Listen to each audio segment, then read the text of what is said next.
Communism is the totally super fun and quirky ideology that serves to help all people, no matter their status and background, by making everyone equally miserable. Bruh. And this is shown in no better place than Eastern Europe under the rule of communism. Today, we will look at how these super fun and quirky tyrants lost it all. Starting with Eastern Germany.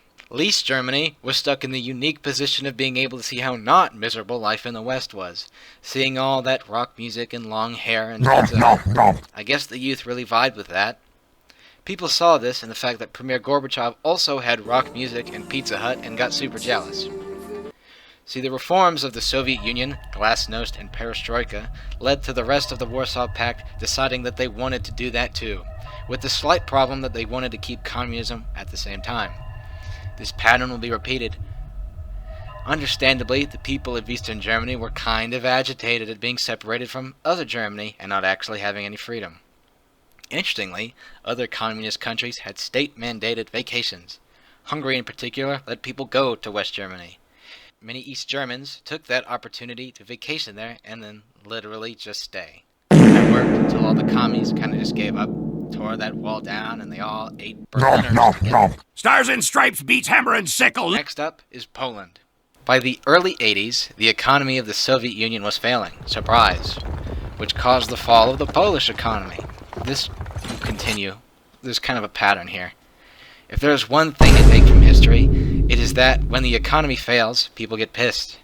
In order to stop these silly negative thoughts, the descent against the most glorious communist government, Wojciech Jaruzelski, who cares? The government declared martial law and arrested members of the Communist Party who could oppose his power. In order to prevent the economic collapse, Jaruzelski took a page out of Gorbachev's book and started implementing capitalism in small amounts. In response to growing authoritarianism, a new party rose, the Solidarity Movement, which had an anti-authoritarian platform, so obviously they were promptly all arrested by the state. However, the ideals of this state became too popular for the government to ignore, and in 1991 the first free election in Poland began, and the communists lost, obviously. There's patterns. This is kind of a pattern thing. Next, Czechoslovakia. Say that 3 times fast.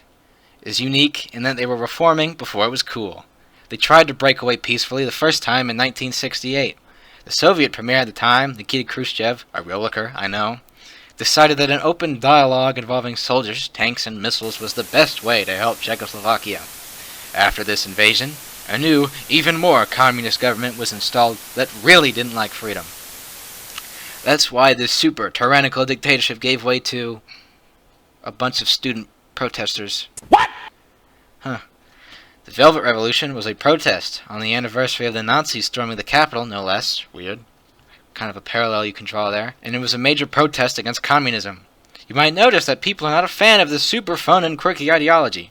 Anyway, students your age defeated communism, and Czechoslovakia split up and became cool free nations. 2 of them. Now we'll jump down to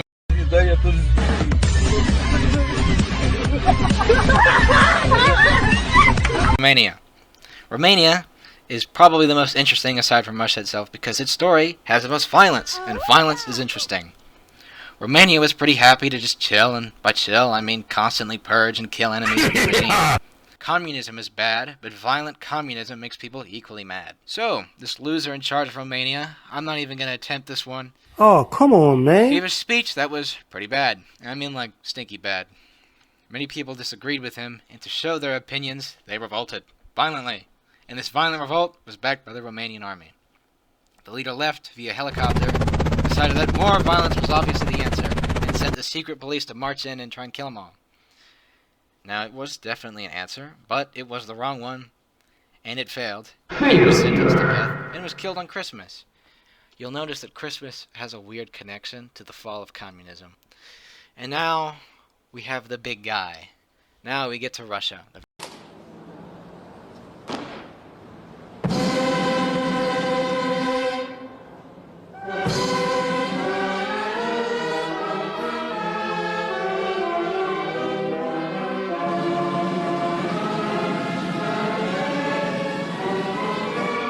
Very heart of the Soviet Union. So we keep talking about old Gorbachev. He wanted to reform the Soviet Union, which wasn't doing so well at the time. He started the Perestroika and Glasnost programs. These gave more freedom to the Soviet people, but the USSR was like a well-oiled machine that was built to last forever. And changing things really only caused it to fall apart. I guess free vacations to Siberia can't make up for no food and no freedom. Strange. To try and stop the fall of communism, super communists tried to get rid of Gorbachev in a coup, mainly made up of Russian military. This failed, obviously. The super-duper plan to save communism only allowed some other guy who was definitely not connected to the Russian mafia, Boris Yeltsin, to become a major leader within Russia. Becoming the first elected president of the Russian Federation, he declared independence from the Soviet Union. Yes, Russia declared independence from a nation that was effectively itself. With Moscow losing all its power, Gorbachev resigned, the birthmark man was gone, the Soviet Union was dissolved. All free children rejoiced. As Santa brought them news that King Reagan had killed communism on December 25th, 1991. Now, we cannot forget Ukraine. Under Soviet control, Ukraine was turned into a giant military and breadbasket meant to serve the rest of the Union. That's a red flag. Speaking of service, Moscow chose many Ukrainian units to invade Afghanistan over Russian ones. That's a red flag. And then you have the whole Chernobyl disaster. Red flag. And all those attempts to erase Ukrainian culture is... Red flag. Ukrainians weren't happy with the USSR. Then when the Soviets ran out of money, Ukraine lost a lot of money. Surprise! More than most Soviet states, though. This built up a lot of momentum to end communism. This ran parallel to Yeltsin in Russia. Ukraine would declare its independence in June of 1990, being one of the first nations to kick the door down. All the while, Russia and Ukraine would cooperate with the whole independence thing, and they would be free together. I guess, for a little bit. I guess Putin decided that was dumb. And now we get to see Ukraine stand up to the Russians and win in our own lifetime.